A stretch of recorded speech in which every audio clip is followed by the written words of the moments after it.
Fala galera, Leanderson Lima na área, vamos falar das quartas de final do segundo turno do campeonato amazonense. Sim, já temos os semifinalistas definidos e eu vou falar um pouco dos jogos que rolaram nessas quartas de final, mas antes roda a nossa vinheta.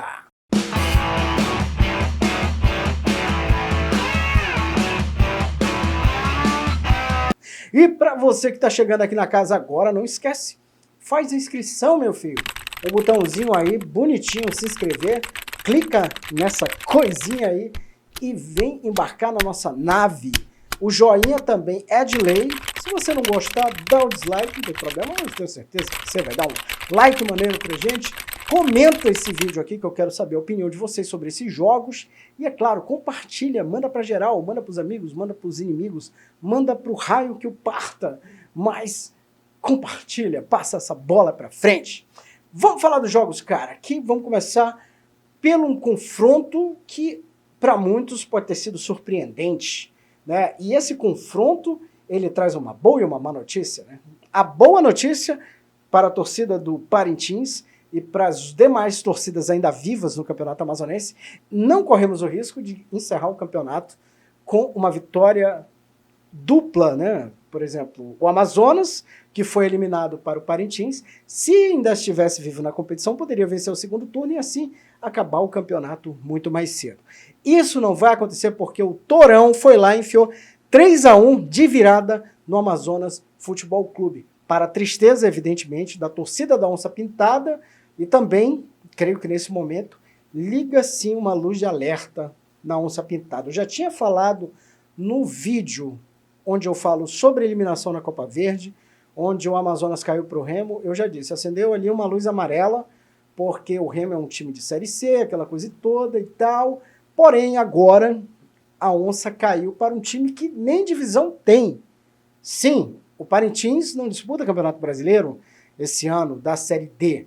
Ele praticamente ali deu um passo muito bom para conseguir encaminhar essa classificação, quando ele conseguiu consolidar-se na segunda posição da classificação geral, porém ainda não tem nada definido. Então, para o Amazonas, eu acho que depois da luz amarela da Copa Verde, agora acende-se a luz vermelha, porque mostra que o time aí está oscilando muito para uma disputa de um torneio tão difícil como a Série B.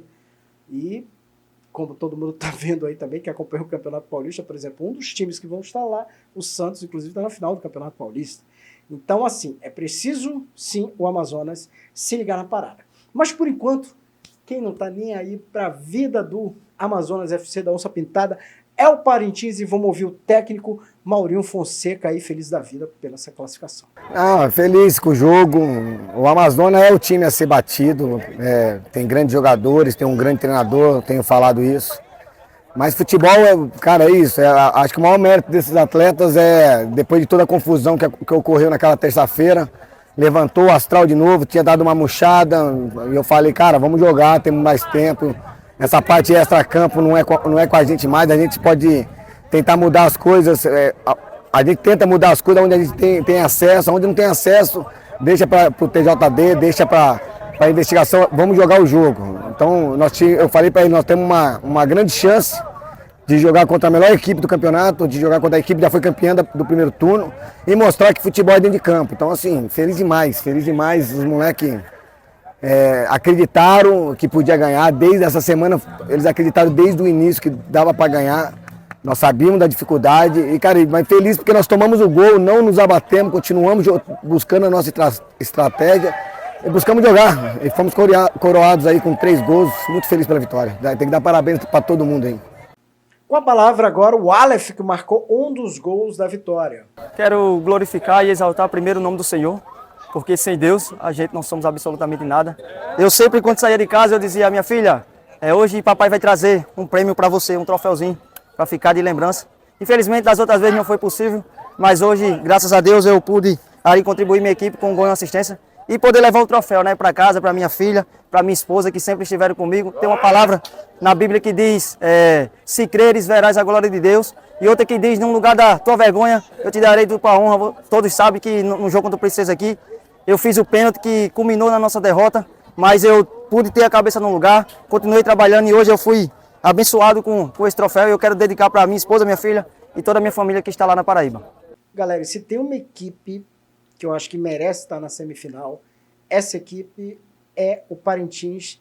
E eu vou lembrar a vocês aqui por quê. Primeiro, no primeiro turno, o Parintins foi prejudicado com um gol mal anulado e por isso acabou eliminado, né? Nos pênaltis, aquele jogão todo contra o São Raimundo, porém, naquele gol mal anulado, ele poderia ter avançado de fase e a história teria sido bem diferente. E também o Parintins foi muito prejudicado por aquela palhaçada que os jogadores do Atlético Rio Negro Clube fizeram, de depois que tomaram o 7º gol no jogo contra o Parintins, simplesmente abriram mão de jogar, escrevendo aquela, a página mais vergonhosa da história do Atlético Rio Negro Clube em toda a sua gloriosa história. Então, assim, o time foi prejudicado 2 vezes porque poderia ter feito um saldo de gols terminado ali na primeira posição. Então, eu acho que às vezes não existe justiça no futebol, mas se existe algum pingo de justiça, essa justiça foi feita hoje com essa classificação aí do Parintins. Uma classificação realmente em cima do até então, como disse o Maurinho aí, o time a ser batido. E ele não exagera nessas palavras, porque realmente o Amazonas é aquele time que todo mundo quer pegar e quer vencer. Vamos falar agora de Manauara e Nacional. E começo falando aqui do Nacional e digo para vocês o seguinte, gente, é um dos momentos, falando em tristeza, né? É um dos momentos mais tristes, assim, recentes do Nacional. É uma campanha que a gente não pode dizer outra palavra que não seja pífia. Eu acho que nem devemos exagerar no sentido de dizer que o time inteiro não presta, porque eu acho que, no geral, o que não prestou nesse time foi o ataque, realmente, um dos ataques mais vergonhosos da história do glorioso Leão da Vila Municipal. Eu não me lembro de um Nacional com um ataque tão verminoso como esse que a gente viu, sabe? Às vezes dá vontade de perguntar assim, galera, tá faltando o quê? Remédio para verme? Biotônico Fontoras? Porque não é possível, cara, que os caras consigam não produzir nada nesse campeonato. Assim, o time, se a gente for julgar peça por peça, não era um time tão ruim. Tanto que empatou para chuchu, ou seja, a galera lá de trás estava segurando a bronca. Agora, o problema é a galera lá da frente, que não estava resolvendo. Lamentável, sabe, até difícil da gente olhar para o time e ver assim, eu acho que o que mais dói, sabe, na galera do Nacional, na torcida do Nacional, é saber o seguinte, pô, a gente não tem um campeonato para disputar ano que vem, sabe, uma Série D. É um ano em que você não consegue uma vaga na Série D, é um ano perdido, mas é aquela história, né? A gente paga o preço do trabalho que a gente faz. E nesse caso, o Nacional fez um trabalho ruim, pelo menos o seu ataque fez um péssimo trabalho, e o preço é esse, ficar 2025 não tem, já não tinha agora em 24 Nacional na Série D, em 25 não tem, e para chegar na D, tem que fazer, em 26 vai ter que conquistar essa vaga no campeonato de 25. Mas isso é muito pouco, gente, para um clube que é o maior vencedor da história do campeonato amazonense. E vamos ouvir o que disse o técnico do Nacional, Marcelo Vilar, depois da eliminação. Os jogadores, eles se entregaram ao máximo. Nós hoje aqui só tínhamos os garotos da base no banco, mais o Vitinho e o Ceará machucado. E é muito difícil você chegar numa quarta de final onde precisa vencer e você olha para o banco e não encontra subsídios para mexer na hora necessária. Então, eu parabenizei os jogadores pelo profissionalismo deles, pelo empenho que eles tiveram. Infelizmente, os resultados estão aí, a gente sabe, não foi o que a gente esperava. E o Nacional é muito maior do que isso e com certeza vai se reestruturar para, em outras jornadas, conseguir os objetivos que ele almeja. Vim para cá para mostrar meu trabalho. Eu coloquei diversos pontos que poderiam acontecer, outros não, E o time, eu acredito que o time foi decepcionante em algumas situações, quando criava muitas oportunidades e não fazia, mas foi um time aguerrido, um time que brigou, um time que até o último instante nesse próprio jogo aqui, mesmo na vontade, na raça, buscou o resultado que interessava ao grupo, né? Mas a gente esbarrou nas nossas limitações. Nós hoje não tivemos um atacante de área. O Manauara optou por jogar com a linha baixa, né? E dificultou. E eu senti muito a falta de um jogador na área, porque nós trabalhávamos as jogadas e tal, e não conseguíamos as finalizações, né? E essa foi uma tônica do Nacional em toda a competição.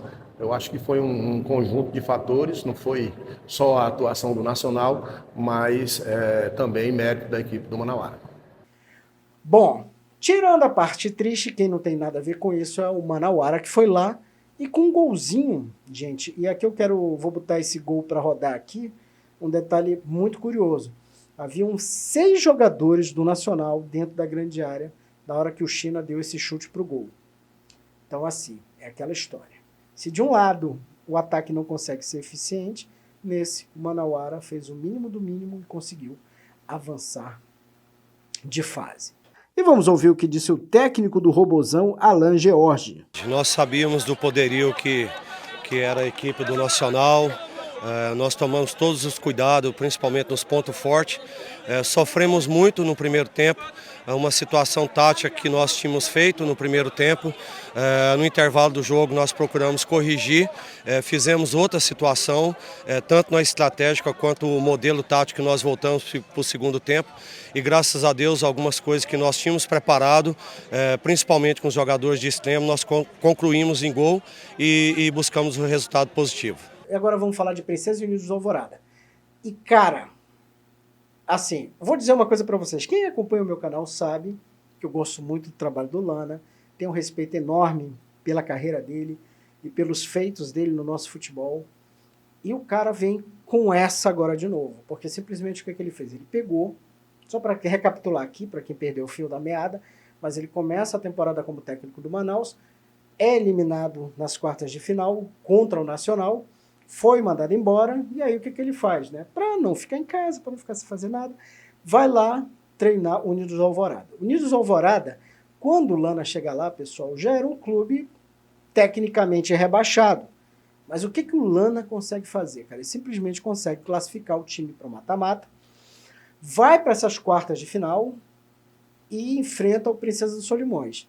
E o que ele faz, cara, com o Princesa dos Solimões? Ele elimina o Princesa, mas com requintes de crueldade, porque ele meteu 4-1 no time, sabe? Então, assim, fala o que quiser do velho, bicho. Se você não gosta do cara, e o Lana é esse cara mesmo, que ele não tá nem aí, ele não quer ser amado por todo mundo, ele diz mesmo, eu tenho os desafetos, aquela coisa toda. Dane-se, o cara tá de novo numa semifinal. Ele pegou um time rebaixado e colocou na semifinal, sabe? Eu só digo uma coisa pra vocês, bicho. Aproveitem, desfrutem disso, dessa história que a gente tá vendo ali ser escrita diante dos nossos olhos. Porque eu acho que outro treinador para fazer isso aí, cara, eu não digo pegar um time e levar para cima, mas toda a carreira do cara, sabe? E fazer o que ele tá fazendo. E mais curioso ainda, vai ter um enfrentamento, né? Próxima rodada, o Manaus vai pegar o Unidos do Alvorada. Já pensou, bicho? Já pensou, cara? Muito louco isso. E mais louco ainda é o seguinte, eu tinha falado agora do Nacional, e nunca é demais lembrar, se o Unidos do Alvorada, por acaso, chegar na final, e se por acaso o Unidos da Alvorada ganhar esse turno, gente, o Nacional está rebaixado. Porque na tabela de classificação geral, mostrando aqui, o Nacional é o primeiro time fora da zona de rebaixamento. E se o Unidos, por um acaso, ganhar o turno, o que acontece no campeonato? O Unidos se salva do rebaixamento, porque isso está previsto no regulamento. O time que vence o turno não cai. Ele automaticamente já se garante na Série A do ano que vem.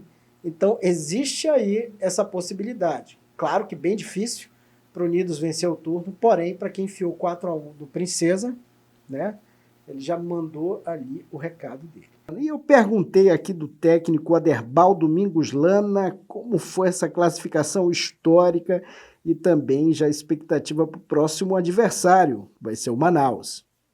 Prazer falar com você, boa tarde. Eu diria para você que foi uma classificação esperada num aspecto objetivo. Quando nós assumimos a Alvorada, a gente sabia das dificuldades, fomos para lá para ajudá-los, porque é um time simples, um time de um bairro tradicional.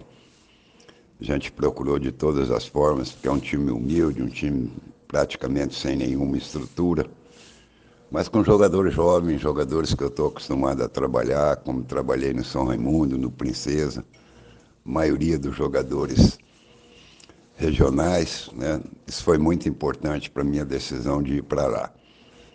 Nós, quando chegamos, vimos que não tínhamos campo, tínhamos uma quadra para treinar, mas isso não é empecilho. O futebol é querer evidenciar a todo momento aquilo que a gente está fazendo. Os jogadores entenderam, a gente fez uma campanha que quando chegamos sabíamos que não tínhamos condição de continuar na Série A para o ano que vem, porque tínhamos 4 jogos pela frente, que era o segundo turno, e tinha que ganhar os 4 para não cair, né? Então, analisamos, conversamos com os atletas e pusemos por base uma classificação, porque no mata-mata ninguém é de ninguém, cara. É terra, não vou dizer que é arrasada, mas é uma terra complicada, né? A gente conseguiu essa classificação, chegamos aonde tínhamos que chegar, trabalhamos em cima do jogo do Princesa, fomos felizes, e agora vamos enfrentar aí uma equipe que se diz grande, né, que é o Manaus, de muita estrutura, de orçamentos altíssimos. Então, o favoritismo é deles e a gente vai simplesmente trabalhar para ver o que podemos conseguir a nível de futuro dentro do Alvorada. Mas sabemos das dificuldades, sabemos das condições do Manaus e as nossas, né? Tudo isso pesa, mas não pesa na cabeça onde se carrega piolho, mas também se carrega inteligência. Vamos em frente, que atrás vem gente. Um abração, meu amigo.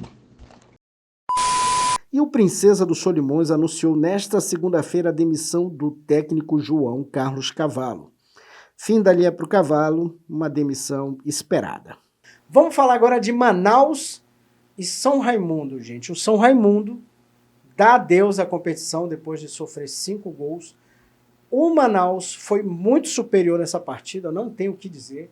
Jogou realmente o fino e conseguiu fazer uma goleada muito bacana.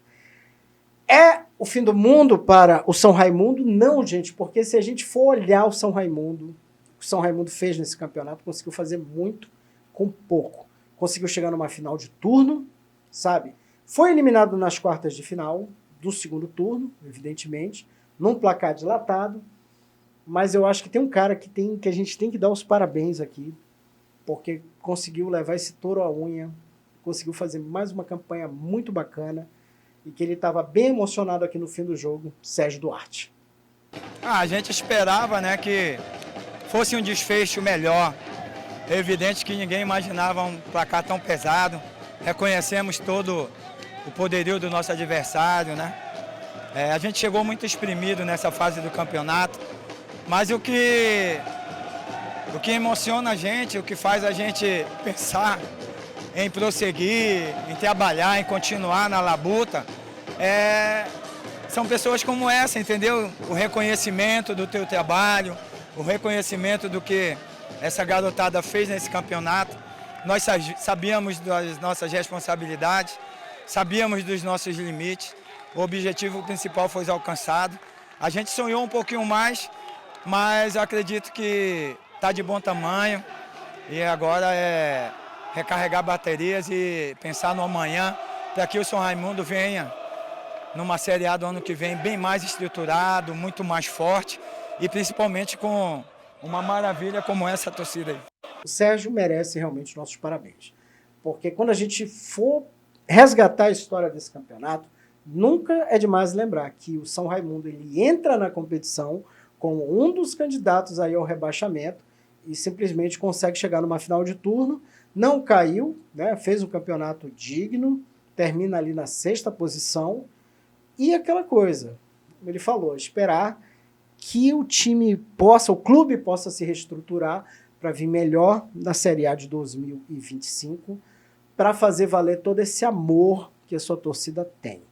É uma torcida linda e apaixonada, a torcida do São Raimundo, que, aliás, está de parabéns também. Agora vamos falar do Manaus, que o Manaus deu essa azeitada na máquina, fez esses 5 gols, chega muito bem ali à semifinal. E para o Manaus, pessoal, também nunca é demais lembrar o seguinte, o Manaus ele só tem uma forma de garantir Copa do Brasil e calendário para a Série D do ano que vem, e essa forma é se ele vencer o turno. Explico mais uma vez por quê. Na classificação geral, que é a outra fórmula de acesso ali para o Campeonato Brasileiro da Série D, o Manaus ele está na 3ª posição. Então, a gente tem à frente dele o Manauara e o Parintins. Então, se ele conseguir vencer o turno, ele garante vaga na Série D e Copa do Brasil. Se isso não acontecer, não tem calendário ano que vem, a não ser que o Manaus suba de divisão na Série D, já que ele é uma das equipes representantes, por ter caído de divisão no ano passado, ele já teve a vaga dele assegurada, e aí vai tentar subir de novo. Então, chega agora para um confronto que vai ser contra o Unidos do Alvorada, eu acho que chega numa condição muito boa, inegável que chega com todo o favoritismo que o elenco tem em termos de estrutura e tudo mais, aquela coisa toda, mas vai pegar um time que é treinado pelo seu ex-treinador, que é o Aderbal Lana. Então, esse jogo eu não sei, cara. Eu não vou faltar por nada. Esse aí eu quero assistir de pertinho. E vamos ouvir o que disse o técnico do Gavião do Norte, Renatinho Potiguar. Olha, uma partida muito produtiva, né? Principalmente no quesito de desenvolvimento daquilo que a gente vem aplicando no clube. Eu acho que fizemos um bom primeiro tempo, né? Fizemos 3 gols, poderia ter feito até mais do primeiro tempo. No final do primeiro tempo perdemos a concentração, ali às vezes a gente faz 3-0, deixa cair um pouco. O adversário teve 2 chances também, poderia ter feito 3-2 ali no primeiro tempo. No segundo tempo não, aí a gente foi mais firme, conseguimos fazer o resultado. Mas o mais importante é que esses atletas eles entenderam a ideia que a gente tem para o clube, para esse momento, né? E o desenvolvimento individual de cada um que subiu muito. Então a gente está muito feliz com o resultado, mas já passou. Descansar agora para esse jogo de quarta-feira. Olha, quando eu cheguei aqui, esse grupo estava muito sem confiança, né? Mas desde as primeiras entrevistas eu falei que o grupo tem muita qualidade, né? Porque a gente conhece alguns jogadores, sabe das características, e eu acho que encaixou muito naquele perfil de jogo que eu gosto. Tá? Eu acho que isso foi um ponto positivo, né? Eu acho que a gente fala muito de futebol, né? A equipe deu liga muito rápido, né? Isso é muito importante. Então, a gente sabe que a equipe está criando muito, não só as ações de gols, né, mas de criação também. A equipe chega muito fácil no gol. E isso é um fator positivo, é um fator que me agrada muito, é o meu estilo de jogo mesmo, né, chegar forte no ataque, criar situações, né, para que a gente possa conseguir as vitórias. Né. Os resultados, foi um resultado mais elástico, mas antes de iniciar o jogo ninguém dizia que era esse resultado. Né. Então a gente construiu o jogo, não foi um jogo fácil, mas a gente fez com que o jogo ficasse fácil. Né? Essa é a diferença. É tanto que eu me chateei ali com 35, 36 minutos, a gente começou a dar toque de lado e aí já começa a me irritar um pouco mais. Eu acho que futebol a gente tem que ter respeito com o adversário, agredindo o adversário, tá? Não com posse de bola falsa. Né? Então me estressei um pouquinho ali no final do primeiro tempo, mas no segundo tempo eles entenderam bem e voltaram mais focados. Foi justamente isso, eu me chateei bastante dos 35 aos 45 do primeiro tempo. Né? E a gente que está muito tempo no futebol, a gente sabe que o futebol ele é muito perigoso. Né? A gente está vencendo de 3-0, mas o adversário pode fazer 3-0 também no segundo tempo. Né? Então o maior respeito que a gente tinha com o adversário era subir um pouco mais a marcação, né? Para agredir mais eles, para tentar definir o jogo, já que o adversário ia ter que sair para o jogo. Né? Então eu acho que eles entenderam bem. No segundo tempo a gente foi dominante, né? Até fazer o 4º, 5º gol. Aí depois aí é só administrar mesmo o jogo. Mas eu saio muito satisfeito pelo desempenho e pela evolução dessa equipe. Olha, se tem uma coisa que eu cobro muito de todas as equipes que eu passei, em termos de organização. né? Na vida, no futebol, em tudo a gente precisa ser organizado. Tá? A organização para atacar e a organização para defender e nas transições também. Então acho que isso tem encaixado bem, os atletas, claro, os primeiros jogos não foi aquilo que a gente esperava no quesito de desempenho, tá? Mas aí quando vai passando 5, 6, 7 jogos, a equipe vai entendendo aquilo que a gente quer e vai fluindo muito naturalmente, mas é um ponto positivo, né? Uma ideia que começa a ser muito estável, né? A gente começa a produzir, tem momentos que até com uma certa facilidade, e isso é muito trabalho, né? Os jogadores têm entendido, têm trabalhado demais. Também queria parabenizar todos esses atletas, que no dia a dia têm lutado, têm trabalhado, têm confiado, né? Cada um tem dado o seu melhor. Então, parabenizar a todos aí pela essa grande vitória. E o outro confronto da semifinal vai ser entre Manauara e Parintins. Gente, jogo dificílimo também para as duas equipes. Mas seja lá quem passar de fase, se vai ser o Manauara, se vai ser o Parintins, se vai ser o Manaus ou o Unidos de Alvorada, eu sei que a gente vai ter uma final que promete ser eletrizante. E mais do que isso, né, vai fazer com que a gente tenha um campeão diferente desse turno, do segundo turno, e graças a isso a gente vai ter uma final, já que o Amazonas foi o campeão do primeiro turno. A gente vai ter campeão do primeiro turno contra o campeão do segundo turno. E para mim, eu acho muito legal que role isso. Claro que a torcida do Amazonas queria fechar esse caixão o mais rápido possível, mas é sempre muito legal quando a gente vai ter mais jogos, né? Por exemplo, a gente vai ter a final do turno e depois mais um jogo para definir aí o grande campeão amazonense de 2024. Pessoal, expectativa grande, façam suas apostas, né? Cartas na mesa, vamos ver quem vai levar esse campeonato e vamos, que como vocês sabem aqui, o futebol não para.